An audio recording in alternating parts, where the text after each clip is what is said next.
नमस्कार मित्रों, TV 20 news की तरफ से आप सभी लोगों को सादर नमस्कार। आप देख रहे हैं टीवी 20 न्यूज, बने रहिए हमारे साथ। इस खबर के प्रायोजक हैं Purvanchal machinery agencies, Burma tower, Narauli, Tanishq showroom के नीचे, आजमगढ़। प्रोप्राइटर हैं अशोक वर्मा और मोबाइल नंबर है 9415207728। खबर आजमगढ़ के तरौलिया से है, जहां चालू हुई 100 शैय्या संयुक्त चिकित्सालय की बिजली व्यवस्था। डॉक्टरों समेत स्टाफ, नर्स व मरीजों ने राहत की सांस ली। आपको बता दें कि विगत एक हफ्ते से 100 शैय्या संयुक्त जिला चिकित्सालय की बिजली व्यवस्था खराब होने से जहां स्वास्थ्य सेवाएं प्रभावित होने लगी थी, वहीं डॉक्टर व स्टाफ के सब्र का बांध भी गुरुवार को टूट गया और डॉक्टर समेत स्टाफ, नर्स, कर्मचारी मिलकर विद्युत उपकेंद्र पर पहुंचकर खूब हंगामा किया। फिलहाल किसी तरह उपखंड अधिकारी के सहयोग से गुरुवार देर रात तक अस्पताल की बिजली व्यवस्था सुचारू रूप से चालू कर दी गई है, जिससे मरीजों समेत डॉक्टरों ने राहत की सांस ली है। आखिर बिजली बनने में क्यों लेट हुआ है, आइए सुनाते हैं अधिकारियों का बयान। वहीं उपखंड अधिकारी ब्रजेश कुमार राव व technician Rajendra Singh, CMS doctor SK ध्रुव ने क्या कुछ कहा है। तो मैं कह चुका। डॉक्टर साहब, कुछ दिन से यहाँ पे बिजली की समस्या थी अस्पताल में। कल आपके स्टाफ और नर्सों द्वारा बिजली विभाग को धरना प्रदर्शन किया गया था। कल फिर आपके टेक्नीशियन, ट्रांसफार्मर टेक्नीशियन और JE और SDO सारे लोग विभाग यहाँ आए जांच किए। कहाँ फाल्ट थी, क्या लाइट दिक्कत थी, क्यों नहीं आ रही थी, इसके बारे में। लाइट के फॉल्ट में बताया था कि इन्होंने विद्युत विभाग ने अपनी आंखें हमें लेट उपलब्ध कराई, जबकि मैंने 4 तारीख को SDO से मेरी फ़ोन पर वार्ता हुई थी, संडे को, रविवार को, कि वो तो उन्होंने कहा कि CTVT इसकी जल गई है। तो आके मेरे को उन्होंने CTVT चेक करने के बाद में अपना जोड़ा, उसके बाद बोला नहीं आपका ट्रांसफार्मर जला हुआ। फिर उन्होंने 2 दिन बाद हमको आख्या उपलब्ध कराई कि ये मेरा आप संपत्ति प्रॉपर्टी जो है ट्रांसफार्मर चिकित्सालय की प्रॉपर्टी है, स्वास्थ्य विभाग की प्रॉपर्टी है, मेरा उत्तरदायित्व नहीं, मेरे अधिकार क्षेत्र में नहीं आता।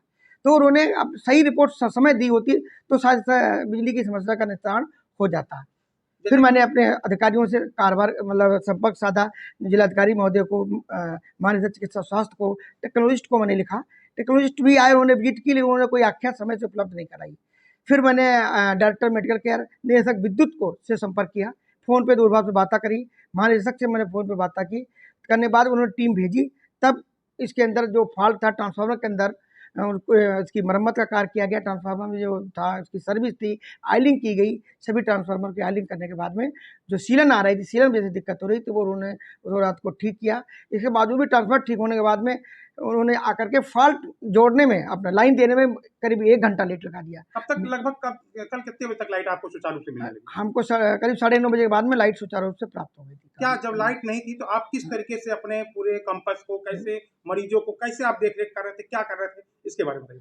मैं निर्बाध विद्युत आपूर्ति दे रहे थे जनरेटर के द्वारा। जनरेटर चलाया जा रहा था, 8-8, 10-10 घंटे जनरेटर चल रहा था। मेरे पास 162 kVA, 62 kVA के 3 जनरेटर, 4 जनरेटर से लगातार, बल्कि अपने कर्मचारियों, डॉक्टरों का जो बयान आया वो बहुत ही वैसा है, गैर जिम्मेदाराना है कि मैंने जनरेटर कैंपस को भी, आवासीय परिसर को भी 10-10 घंटे जनरेटर की लाइट दी है।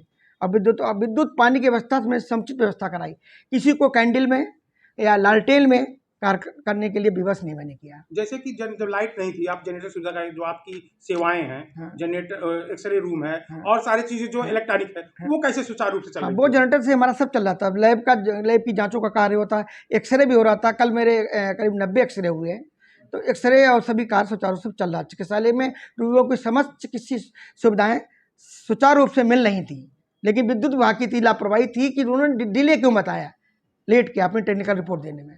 तो अभी आपको सुचारू रूप से लाइट मिल रही है हॉस्पिटल में? हाँ, अभी माइनर फॉल्ट अभी छोटा सा है महिला के ट्रांसफार्मर में, और थोड़ा सा अभी एक फेस में है, वो ठीक करा रहा हूँ आज।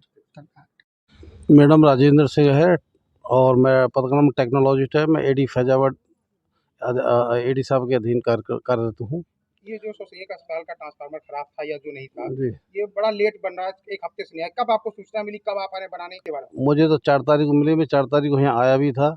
आने के बाद मैंने CMS साहब से मुलाकात करी। मैंने कहा साहब आपने सूचना किस किस को कहाँ दी है, तो उस समय लिखित में कोई सूचना नहीं थी। तो उसी मेरे आने के 1 घंटे बाद चिट्ठी बनी, फिर हेडर को गई, फिर मुझे भी मिली। उसके बाद मैं अपनी कार्रवाई में लग गया। मैंने देखा भी ट्रांसफार्मर को आकर के और जाना, तो मैंने उसी समय में अपने कार्य में लग गया। मैंने लोगों से संपर्क करना शुरू कर दिया और आज मैंने भेजे हैं सुबह 8:30 बजे लोग, तब से काम कर रहे हैं। आपकी टीम आई है, काम कर रही है? जी हाँ, कब तक यहाँ मिल जाएगी? अकबरपुर से टीम आई 8:30 बजे, वो पूरा काम कर रही है। और उनके साथ साथ यहाँ जो हेडल के डिपार्टमेंट की टीम भी उनको जो है मार्गदर्शन कर रही है। दोनों मिलकर काम कर रहे हैं। तो आपके कहने का मतलब कि पेपर वर्क करने में इतना देर लगा रहे तो लाइट और पहले आ गई होती है? हाँ, मतलब मुझे तो 4 तारीख में मैं यहाँ आया तो मुझे 1 घंटे बाद चिट्ठी बनी। फिर मैं अपना बातचीत करके मैं आजमगढ़ चला गया था। तो मैंने अपनी कार्रवाई में अभी से लगे हूँ लोगों से संपर्क में। तो आज क्या काम आपकी आज टीम के द्वारा कोई ऐसा ट्रांसफार्मर एक्स्ट्रा नहीं रखा जाता है कि जिससे कि इमरजेंसी सेवा ना बाद हो, इनके यहाँ नहीं। ऐसा ना लगा हो?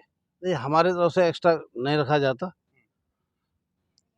तो इमरजेंसी सेवा कैसे, इनकी बात कैसे रुकेगी? आपकी कंपनी ने ट्रांसफार्मर का जिम्मा लिया है? नहीं, इनके पास एक 11 का होता है और दोनों हॉस्पिटलों के लिए अलग-अलग ट्रांसफार्मर है, अलग-अलग लोड सैंक्शन है।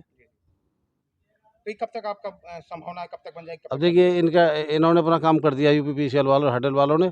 हम अपना जो हमारा इंटरनल वर्क है, अपना ट्रांसफार्मर से अगली सप्लाई यानी मीटर से आगे हमारी होती है, उसमें हम लगे हुए हैं। उम्मीद है शाम तक सही होता है।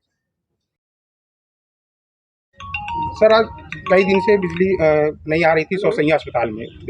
सौसैया अस्पताल के डॉक्टरों का आरोप था कि बिजली विभाग द्वारा कमी है, लाइट नहीं आ रही है। आज कुछ लोगों द्वारा पावर हाउस पे जाके धरना प्रदर्शन की भी कोशिश की गई। क्या है ये मामला, कैसे है बिजली, इसके बारे में? देखिए, सौसैया अस्पताल में 2 तारीख को हमको सूचना मिली रात में कि सप्लाई नहीं आ रही है।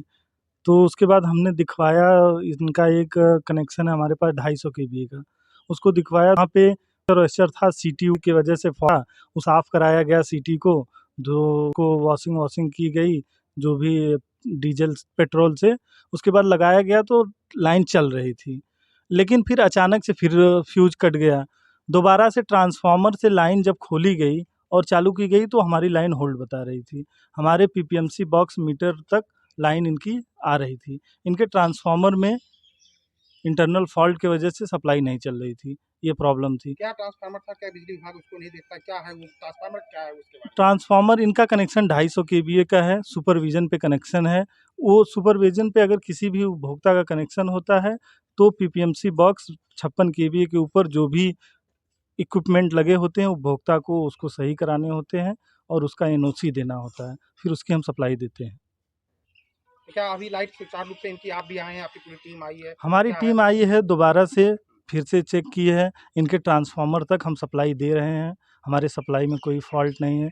इनको अपने स्तर से अपने ट्रांसफार्मर और इंटरनल वायरिंग सब सिस्टम को एक बार चेक करा के उसकी टेस्टिंग करा के टेस्टिंग रिपोर्ट हमें दे दें, वो चलेगा इनकी लाइन।